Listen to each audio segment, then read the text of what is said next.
నమస్తే, నేను మీ Gopi. Welcome back to our channel. ఈరోజు మనతో వచ్చరికి సీనియర్ జర్నలిస్ట్ జగదేవ్ గారు ఉన్నారు. సార్ నమస్తే సార్. నమస్తే. సార్, భారతీయుడు 1 అనేది సూపర్ డూపర్ హిట్గా నిలిచింది అప్పట్లో. మరలా భారతీయుడు 2 అయితే రిలీజ్ అయింది. సో సినిమా ఎలా ఉంది? భారతీయుడు 2కి భిన్న అభిప్రాయాలు వినిపిస్తున్నాయి. ఒకటి, భారతీయుడు 1 బాగా జనాల్లోకి ఎక్కేశాక భారతీయుడు 2 బాగా తీసి మెప్పించాలంటే కొద్ది కష్టతరమైన పనే. మీరు అబ్జర్వ్ చేయండి, 1కి వచ్చినంత హైప్ 2కి ఎప్పుడు రాదు, ఏ సీక్వెల్కైనా. బాహుబలికి వచ్చింది. బాహుబలి కూడా 1కి వచ్చినంత హైప్ 2కి కలెక్షన్ పరంగా వచ్చింది, కానీ బాహుబలి ఫస్ట్ ఎక్కువగా ఆదరణ పొందిందని నా అభిప్రాయం. ఎందుకు ఆదరణ పొందిందని అంటే, కొత్త ఎప్పుడు స్టార్టింగ్ ఎప్పుడు బాగానే ఉంటుంది, తర్వాత కొంచెం ఇది ఉంటుంది. బట్ బాహుబలి 2 మాత్రం కొంచెం భిన్నమైన సన్నివేశం. ఎందుకంటే వై కట్టప్ప కిల్డ్ అనేది ఎక్కువ హైప్లోకి రావడం, బాహుబలి 2 కూడా మోస్తరుగా ఆడింది. ఇప్పుడు కేజీఎఫ్ తీసుకోండి, 1 అంత ఇదిగా కేజీఎఫ్ 2 కలెక్షన్స్ వచ్చేసాయి, బట్ కేజీఎఫ్ 2 అంత లేదు. అయితే ఇక్కడ భారతీయుడు గురించి మాట్లాడుకుంటున్నాం కాబట్టి, భారతీయుడు స్టార్టింగ్ భారతీయుడు 1 95 ఎప్పుడు వచ్చింది అనుకుంటా కదా. సో అప్పుడు ఎట్లాగా ఉందంటే, నిజంగా శంకర్ గారి విశ్వరూపం భారతీయుడిలో. అంటే 70 ఏళ్ళ వయసు పైబడిన వాడి రాతో ఇలా ఉంటుంది, వాడి తలకట్లు ఇలా ఉంటాయి, వాడి నడవడికి ఇలా ఉంటుంది. మర్మకళ అనేది ఎప్పుడో ఉన్న మర్మకళ చాలా డెప్త్కి వెళ్ళిపోయాడు ఆయన. అది కాకుండా గ్రాఫిక్స్ కూడా ఎంత బాగా చూపించాడంటే, ఆజాద్ హింద్ ఫౌజ్లో ఈ సేనాపతి అనే ఒక వ్యక్తి వెళ్ళి అందులో జాయిన్ అవ్వడం, ది గ్రేట్ నేతాజీ సుభాష్ చంద్రబోస్తో పాటు ఆయన ట్యాగ్ ఇక్కడ ఇట్లా పిన్ చేయడం ఆ గ్రాఫిక్లో చూపిస్తారు మనకి. ఆ తర్వాత ఆ సినిమా నుంచే ఇంకో పెద్ద హైలైట్ ఏంటంటే, ఫ్లాష్ బ్యాక్ అంతా కూడా బ్లాక్ అండ్ వైట్లో చూపిస్తాడు. మీరు అబ్జర్వ్ చేస్తే ఫ్లాష్ బ్యాక్ కూడా కలర్లో చూపించవచ్చు. సో అప్పుడు ఇవి లేవు, బ్లాక్ అండ్ వైట్లోనే ఉన్నాయి అనే దీనిలో ట్రాన్స్ఫర్ తీసుకెళ్ళిపోయాడు భారతీయుడు.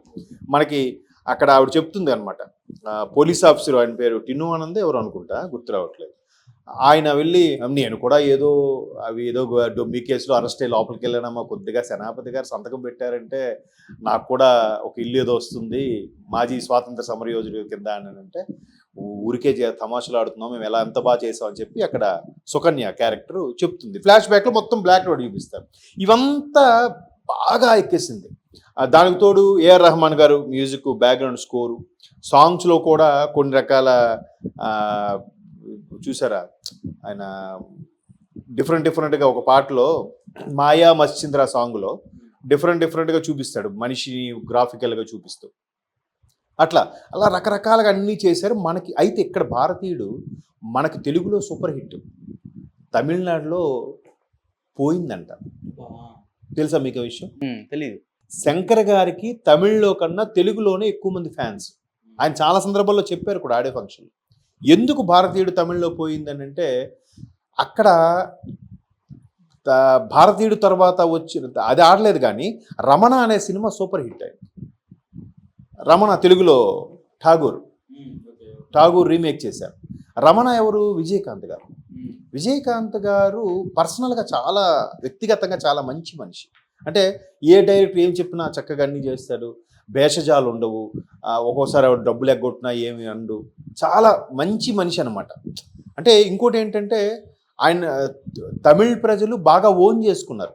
ఈవెన్ కమల్ హాసన్ కూడా తమిళ ప్రాంతానికి వచ్చి స్థిరపడ్డారు, కానీ అక్కడ వరకు కాదని, అంటే ఇది ఒక వార్తలు ఉన్నాయి, ఎంతవరకు వాస్తవం తెలియదు.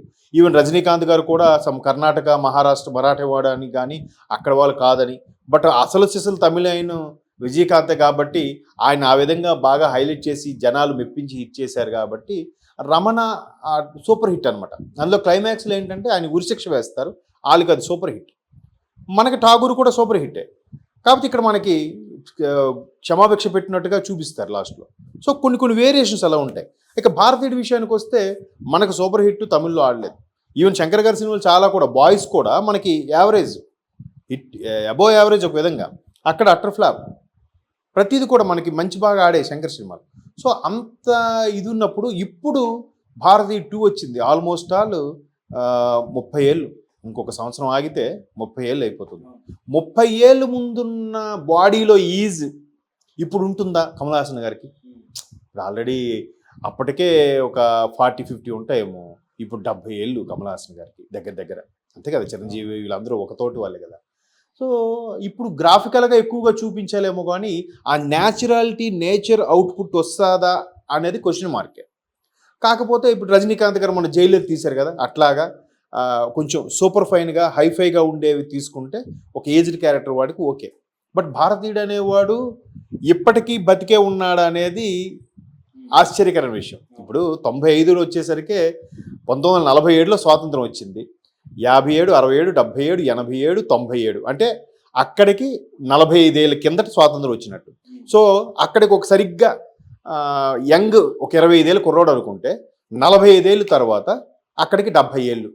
70 ఏళ్ళు ముసలివాడు భారతీయుడు ఫైట్ చేశాడంటే అర్థం ఉంది. మళ్ళీ అక్కడికి ఇప్పుడంటే 100 ఏళ్ళు భారతీయుడు. 100 ఏళ్ళు భారతీయుడు బతికుండే ఛాన్సెస్ ఉన్నాయా? అంటే ఇట్లాంటివన్నీ కూడా ప్రేక్షకులకి ఒప్పించగలగాలి. ఆ ఒప్పించడం అనేది ఒక్కొక్కరు ఎందుకు వాడు మర్మకళ్ళొచ్చు, యోగా చేస్తాడు, చైనాలో కూడా 120 ఇయర్స్ వాళ్ళు బతికే ఉన్నారు కదా, అలా ఎందుకు బతికుండకూడదు అని వాదించే వాళ్ళు ఉన్నారు. 100 ఏళ్ళోడికి అక్కడంత ఓపిక, ఫైట్ చేసి ఓపిక బతికుండొచ్చు, కానీ 100 ఏళ్ళ భారతీయుడికి అంతగా ఫైట్ చేసే ఓపిక ఎక్కడుంటుంది?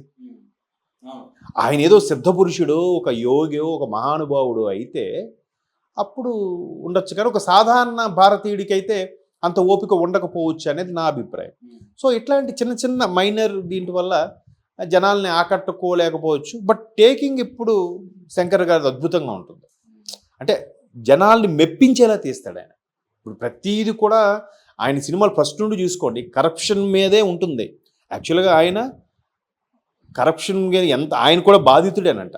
ఎట్లాగా ఇంజనీరింగ్ సీటుకి వెళ్తే ఆ రోజుల్లో ఎన్నో వేలు కట్టమంటే కట్టలేక ఇట్లా ఏదో చిన్న చిత్తగా పని చేసుకుంటూ సినిమాల వైపు డైవర్ట్ అయ్యాడు. ఒకవేళ ఇంజనీరింగ్ చేసుకుంటే ఇప్పటికి ఎక్కడో ఏదో ఎంప్లాయీగానో ఎక్కడో ఉండేవాడేమో, ఈరోజు శంకర్ అంటే ఎవరికి తెలిగిపోయి ఉండేది. బట్ సినిమాల్లోకి రావడం ఆయన పొందికి డే 1 నుంచి కూడా జెంటిల్మెన్ కూడా చూడండి ఆ కరప్షన్కి సేమ్ ఇతనికి అయితే ఎలాగే సీట్ రాలేదో జెంటిల్మెన్ సినిమాలో కూడా అక్కడ వినీత్ అనే డాక్టర్కి సీట్ రాదు, ఇక్కడ ఈయనకి సీట్ రాకపోతే ఆయన సూసైడ్ చేసుకుంటాడు. ఈయన ఆ ఫ్రెండ్కి ఒక ఇన్స్పిరేషన్గా తీసుకొని ఫ్రెండ్ లాంటి చావులు ఇంకెవరికి రాకూడదని ఈయన ప్రైవేట్గా ఒక కాలేజీలు కట్టడానికి దోపిడీలు అవి చేస్తుంటాడు.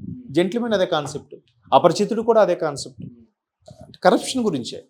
ఈవెన్ రోబో కూడా ఒక విధంగా అట్లాంటి కాన్సెప్టే, చిట్టి 2.0 కూడా అంతే కదా.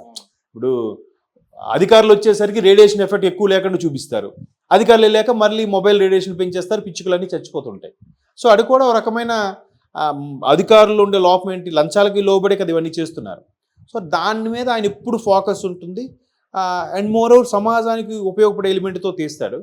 బట్ 1 కన్నా 2 ఎప్పుడు కూడా ఒక మెట్టు తక్కువే ఉంటుంది.